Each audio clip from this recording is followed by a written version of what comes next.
Bonjour, nous revoilà pour une deuxième partie de notre séance sur l'identité et la citoyenneté numérique. A l'inverse des séances précédentes, on te propose de commencer par un quiz et ensuite on fera en même temps que la correction, on te proposera des approfondissements sur les différentes notions qui sont abordées dans ce petit test.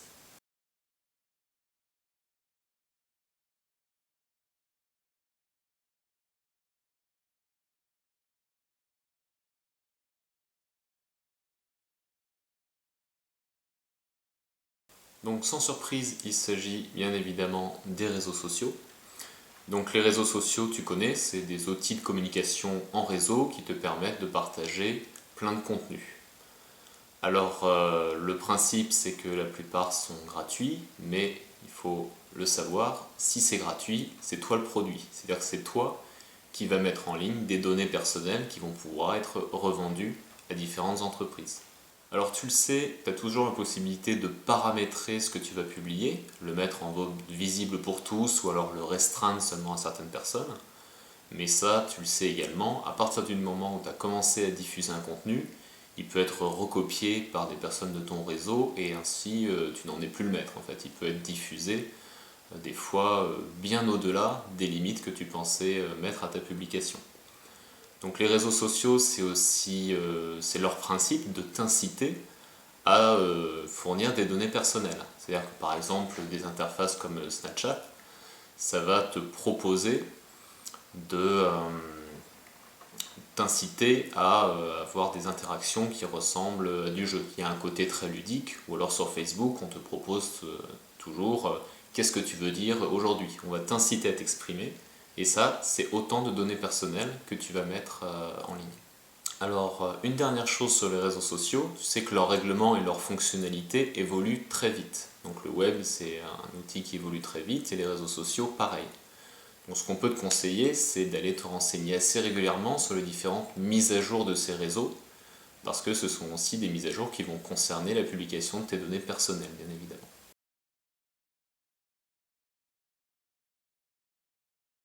En ligne, tu vas créer des traces en continu. Elles vont être de deux types. Les traces volontaires, on en a déjà parlé, c'est tous les contenus que tu choisis de partager. Mais il faut savoir qu'il existe aussi des traces involontaires. Ça va être les traces de ta navigation, l'historique par exemple des sites que tu as consultés. Donc tout ça, c'est un ensemble de traces qui nous renseignent sur toi.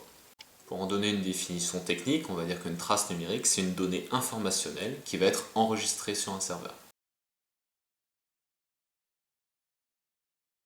Alors pour la géolocalisation, on te conseille de toujours bien réfléchir s'il est vraiment judicieux de transmettre des informations sur l'endroit où tu te trouves. Parce que renseigner là où on habite ou alors les lieux qu'on aime fréquenter, ça peut donner lieu à des situations de cambriolage, des situations de harcèlement également.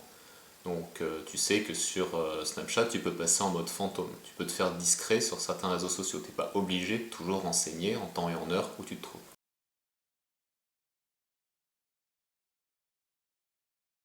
Donc en informatique, un cookie, c'est un logiciel qui va utiliser les données de navigation des utilisateurs. Un cookie, ça peut être utilisé pour une authentification à un compte et pour stocker une information spécifique sur l'utilisateur, comme les préférences d'un site ou alors le contenu d'un panier d'achat électronique.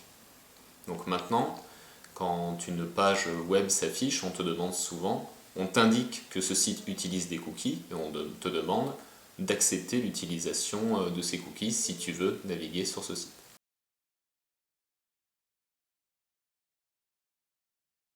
Alors nos traces de navigation, elles vont donner des informations sur nous. Par exemple, il y a des formulaires où on doit mentionner son âge, on doit mentionner sa ville, et également sur nos goûts, ça va être sur ce qui nous intéresse. Ça va pas dire, ça va pas détailler tout ce qu'on pense, mais simplement si je vais sur la plupart de sites qui concernent, je sais pas, des articles de jardinage, on va en comprendre que le jardinage ça m'intéresse, ou le football, ou la danse, ou tout un tas de choses, d'accord?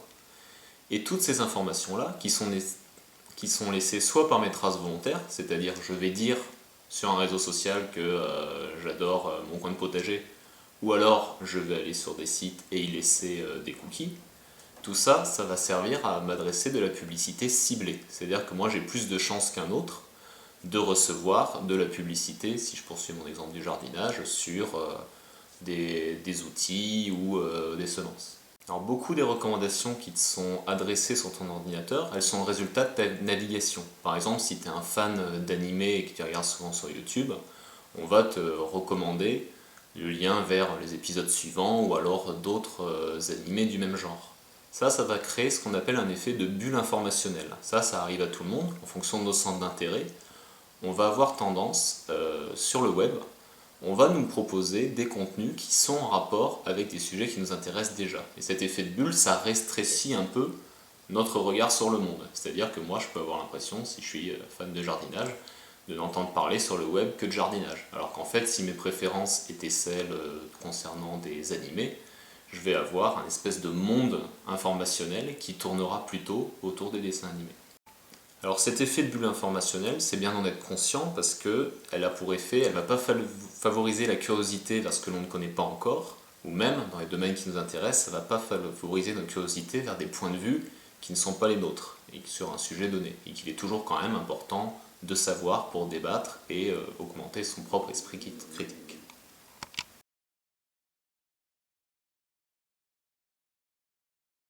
Alors l'identité numérique, c'est effectivement l'image numérique qui est faite de nous et qui réunit à la fois nos traces volontaires et nos traces involontaires.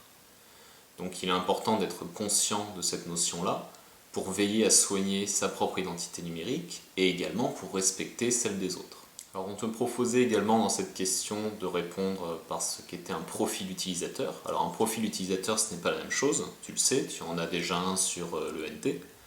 Ça va te donner des droits et des accès différents selon ton profil, c'est-à-dire selon que tu es élève, parent ou professeur sur l'ENT vie scolaire par exemple. C'est pas la même chose donc que l'identité numérique qui elle est plus globale, c'est l'ensemble de tes traces.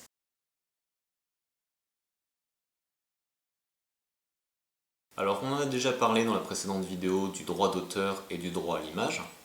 Donc ceux qui ne respectent pas le droit, tu sais, peuvent encourir des peines, qui vont à des peines de prison ou des amendes qui peuvent être très élevées.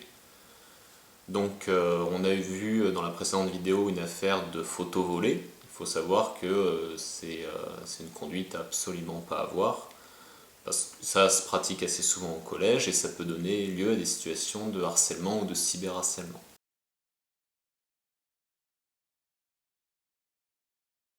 Donc il y a des personnes qui vont respecter et être respectueux de l'identité numérique des autres et il y en a d'autres qui vont plutôt chercher sur le web à nuire à des personnes, à se moquer, à les ridiculiser de manière plus ou moins méchante et tout ça, quand c'est répété, ça relève de situations de cyberharcèlement. Donc c'est des choses qui sont punies par la loi. On t'a déjà conseillé des sites où tu peux te renseigner sur comment te défendre du cyberharcèlement.